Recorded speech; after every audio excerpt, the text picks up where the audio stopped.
Singapore government really got their shit together. This is something that I came to realize, which is that you should never underestimate the connectivity of Singapore. Being a nomad doesn't necessarily mean that you are constantly traveling, and 20 is the perfect time for you to just make mistakes. Like even if I were to leave Singapore in 1 or 2 years, I feel like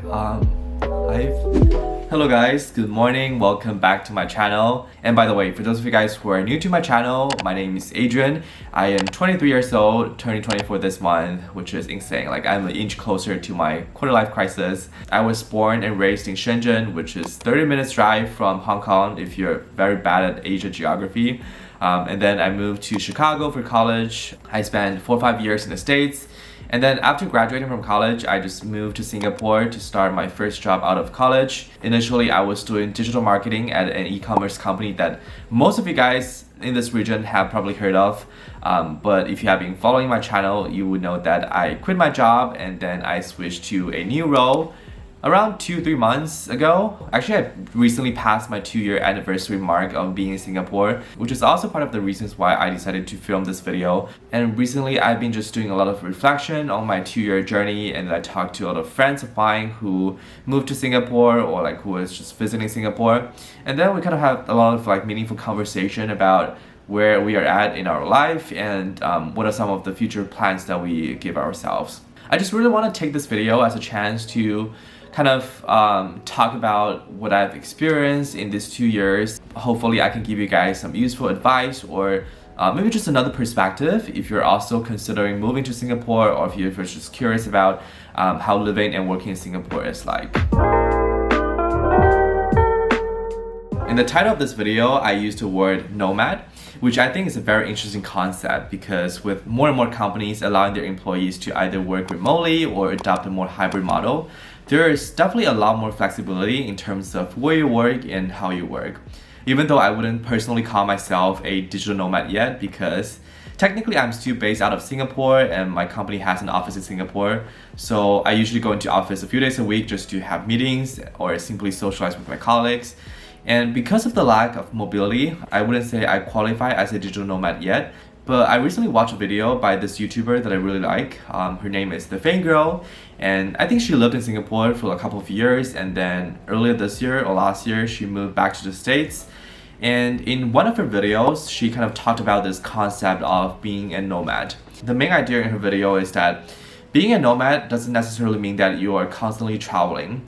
As long as you are living a very authentic life and you have the openness, like you are willing to move wherever you want at the pace that you want to. I really agree with this broader definition of nomad because even though at this stage of my life, I'm not like very mobilized yet, but I'm always eager to explore different possibilities. So let's say if I get a job offer from a company that allows me to work in a different country or simply just work remotely from wherever I want, then I will definitely consider this option because I am not interested in settling down in my life. Like I still want to explore like other cultures, other places to live. Being open-minded and willing to explore are really crucial to myself. And who knows, maybe in the next 2-3 years, I would just quit my job in Singapore and consider other options elsewhere.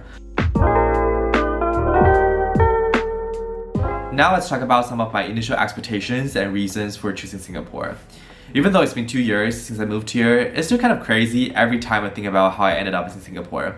So it was back in 2021, I was on my way back to the States to finish my last semester for college. So I had a 14-day layover, like transit in Singapore, and one of my first impressions was just that Singapore government really got their shit together. Like they did a very good job managing the COVID situation, so they had very clear set of rules and instructions for you to follow, and I was honestly just super impressed. I feel like it got a perfect blend of the East and the West because, you know, I grew up in China, so I definitely had some attachment to my culture, but at the same time, I also want to be in a place that's more international because like it's kind of boring like to live in a homogenous place, and I don't think it's the perfect environment for you to achieve your personal growth.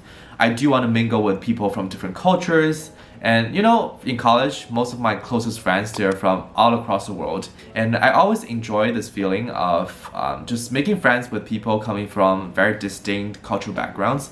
So I'm always learning something new about their culture, and having that cross-cultural exchange really helps me become a better person. I really enjoyed my 2-week stay in Singapore, so I started looking for job opportunities when I was like physically in the States to finish my last semester of college.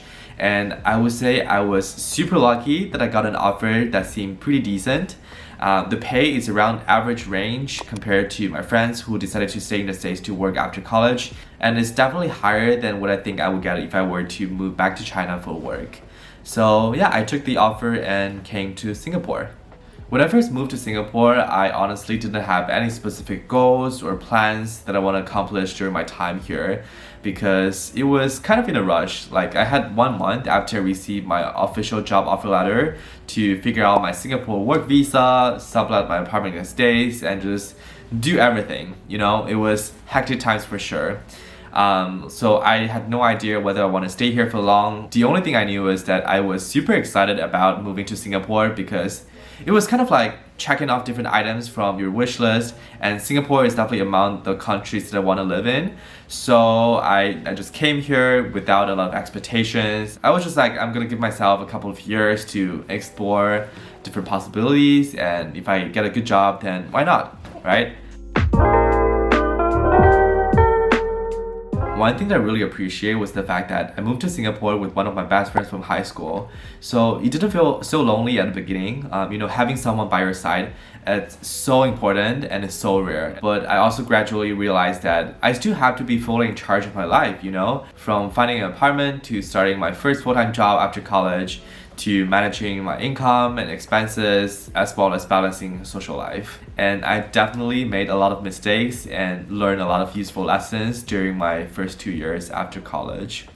And I was just very thankful that in Singapore, most of the things are super structured. Like, there are specific platforms for you to look for housing, and my company also helped with the tax filing in the first year, so it didn't feel as intimidating as I thought it would be. Then I started to establish my routines in my life, and I was also able to save some money every single month. Before I move on to talk about some of my thoughts and feelings about my 2 years in Singapore, I am super excited to share with you guys that this video is made in partnership with SafetyWing. One of the products they offer is called Nomad Health, which is perfect for a lot of you guys watching this video, as it provides global health insurance tailored for fellow remote workers and nomads. Nomad Health offers comprehensive global health insurance that covers your medical needs in over 175 countries worldwide, including in your home country. What sets Nomad Health apart is the freedom it gives you. You can choose any doctor you prefer at any clinic or hospital, whether it's private or public. And talking about claims, they've got it all sorted for you. With direct payments to hospitals and quick online reimbursements, it ensures that your healthcare experience is hassle-free. With this incredible customer care, you can speak to a real human and receive timely support. Plus, Nomad Health's customer support is available 24/7 with an average response time of less than 1 minute. And here's the best part. Nomad Health's coverage goes beyond just emergencies. They cover things like routine dental, vision, screenings, as well as vaccines and medical checkups.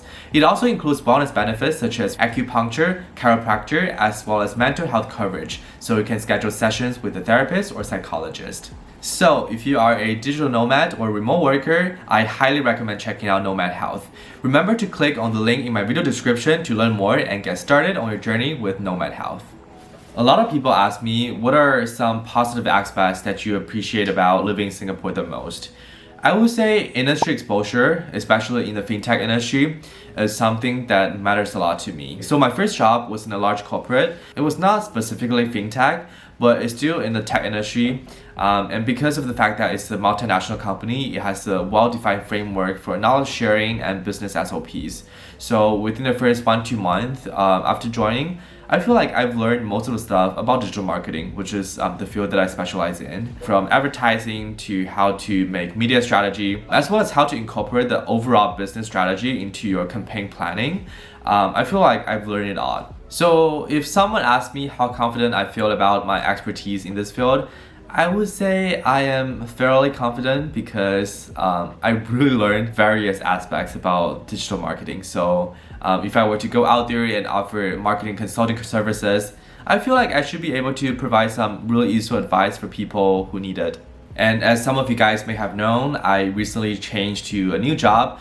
So this job is in the fintech industry itself. And I was just so excited because I've been dreaming about like entering fintech because there are always a lot of interesting products, and it's definitely one of the most dynamic fields nowadays. And Singapore happens to be one of the best places for fintech players to thrive because it has a very clear regulatory framework, and a lot of fintech players have established their offices in Singapore as their APAC headquarters, which means that it has a lot of opportunities for you to explore.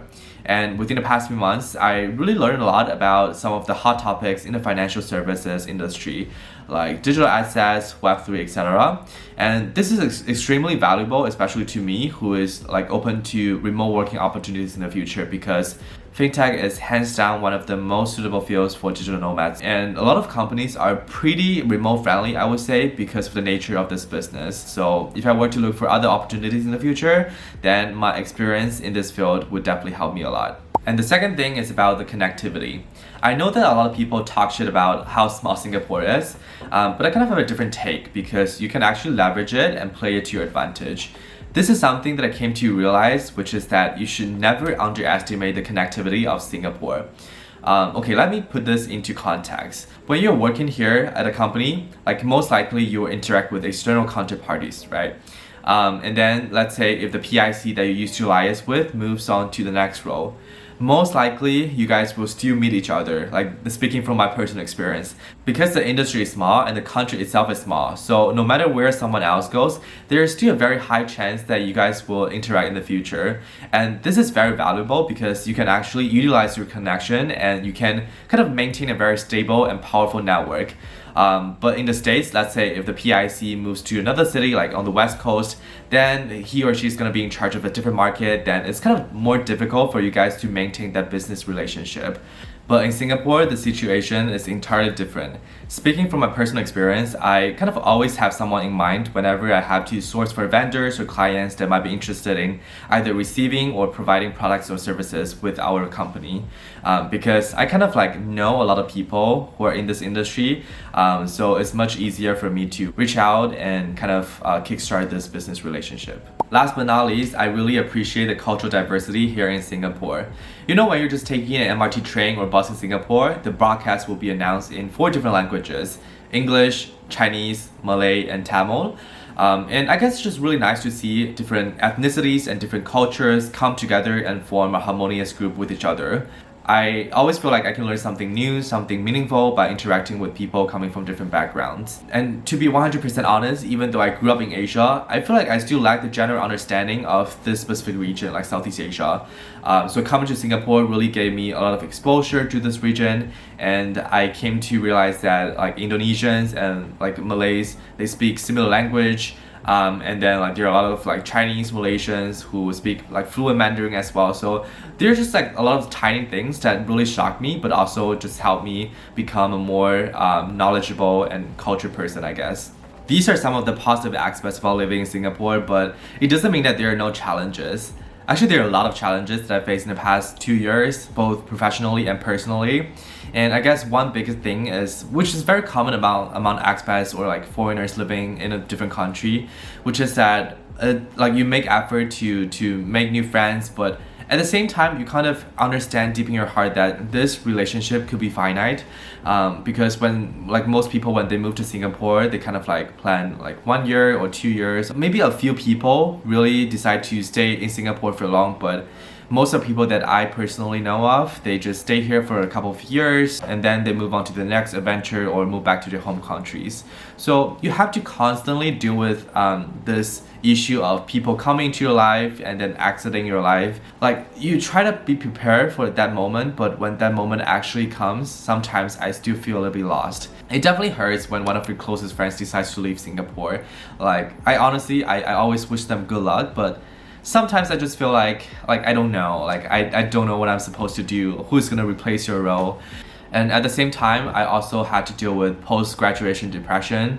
Like college is very different from like professional life. College is definitely a bubble. I can attest to it 100%. Well, first of all, in college, it's easier for you to make friends because let's say if you sign up for one class, you kind of like meet a new group of people who you study with, like, and then you discuss certain ideas. And there are more clubs, more student organizations which provide like occasions for you to like make new friends. And then in college, I guess people are more carefree. They don't have to worry about like saving enough money for their retirement, etc. When you get out of college and enter the professional life, you definitely feel a huge mental gap. Like you have to deal with a lot of practical things, and then some of your friends, you just realize that you may never be able to see them again, which is kind of sad.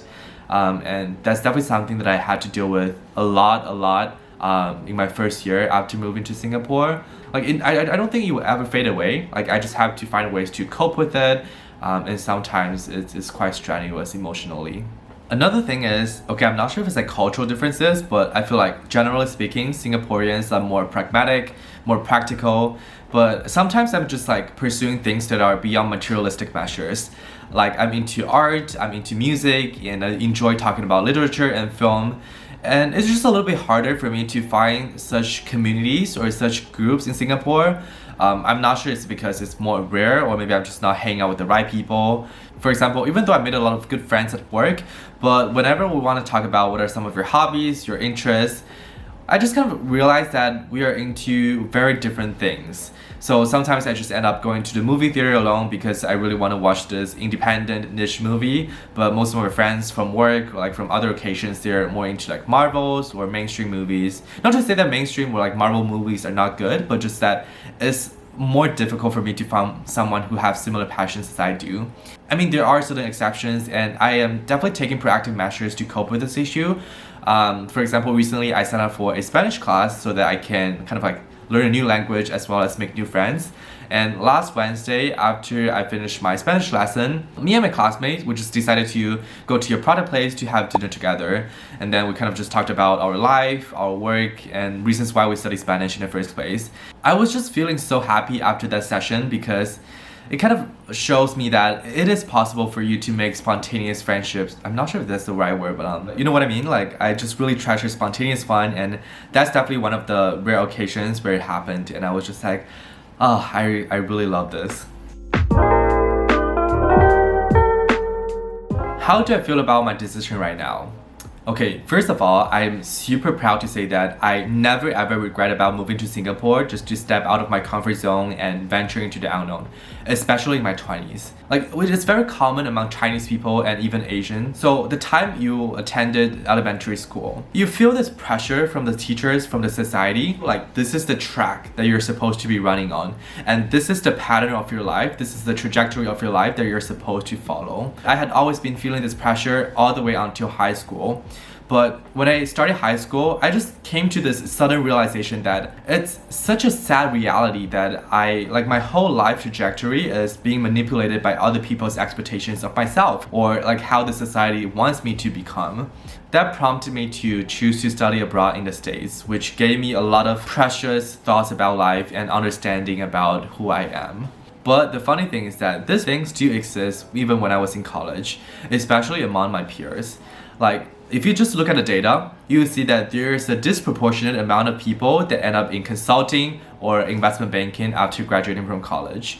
Like, I'm not shit talking about like these professions, but it just doesn't make sense. If you look at like how many job positions available there are, and how my peers, a lot of them are like Chinese students study abroad or like Asian students studying abroad, a lot of them, they go into consulting or investment banking. And I was having this conversation with a friend of mine, and she was just like, I feel like I was just following like what my peers are doing.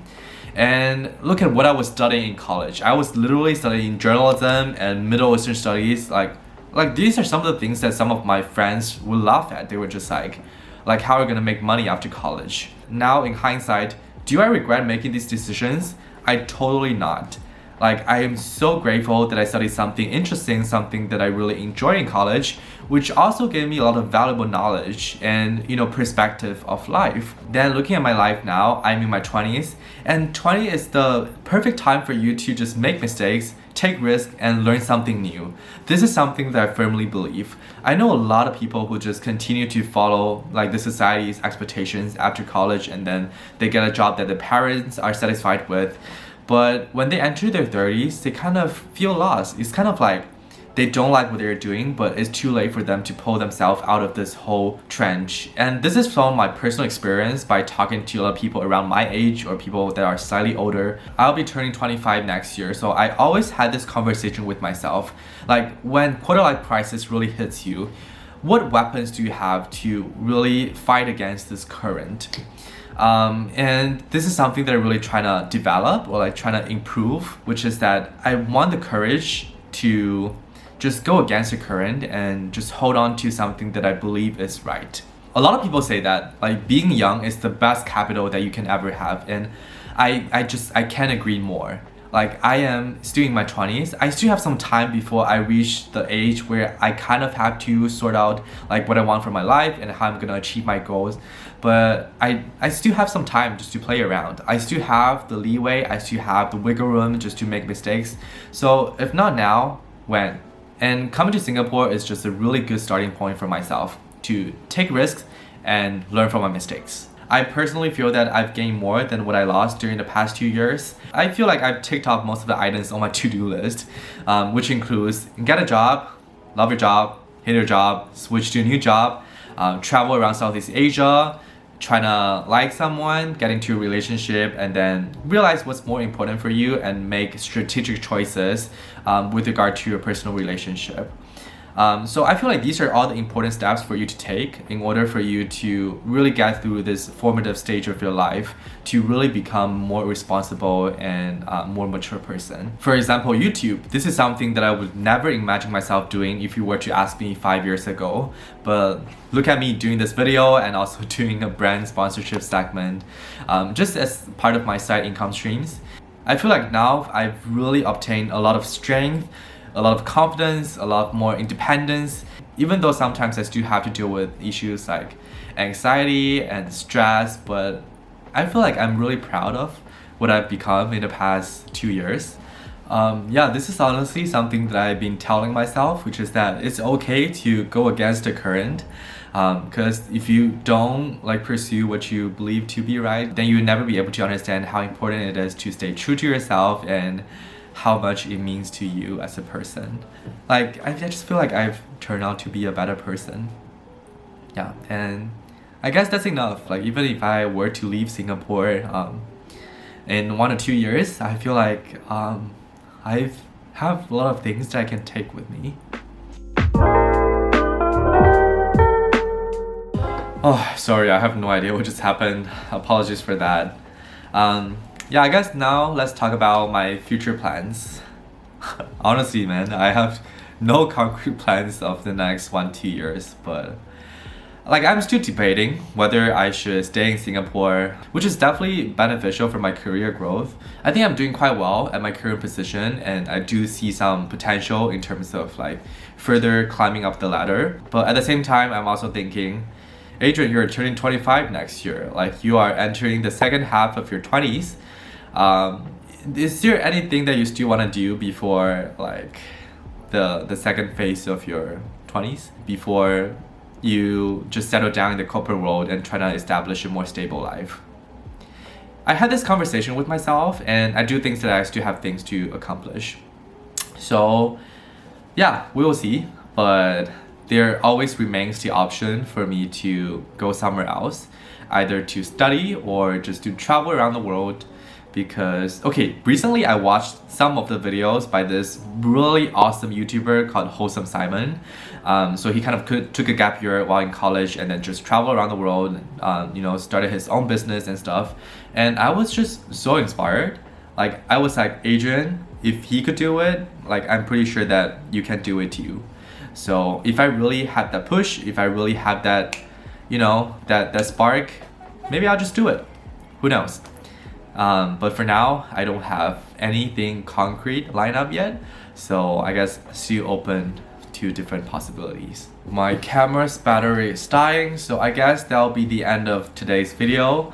I really hope you guys find this content useful, because every time I want to share something that's a little bit personal, I'll be worried that, like, what if you guys hate it? What if you guys just want to see like chill vlogs, or what if you guys just want to see some tips about moving to Singapore?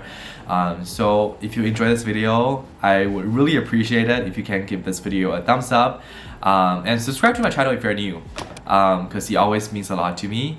And if you have any questions about moving to Singapore, or if you're curious about what life in Singapore is like, feel free to check out some of my other vlogs, or just leave a comment below, or just shoot me a DM on Instagram. I'll be happy to help you guys out, because I personally receive a lot of support from YouTubers and other content creators when I was making the move from the States to Singapore. So I'll be happy to give back to the community. And that's the end of today's video. I will see you guys next time, and in the meantime, take care. Bye bye.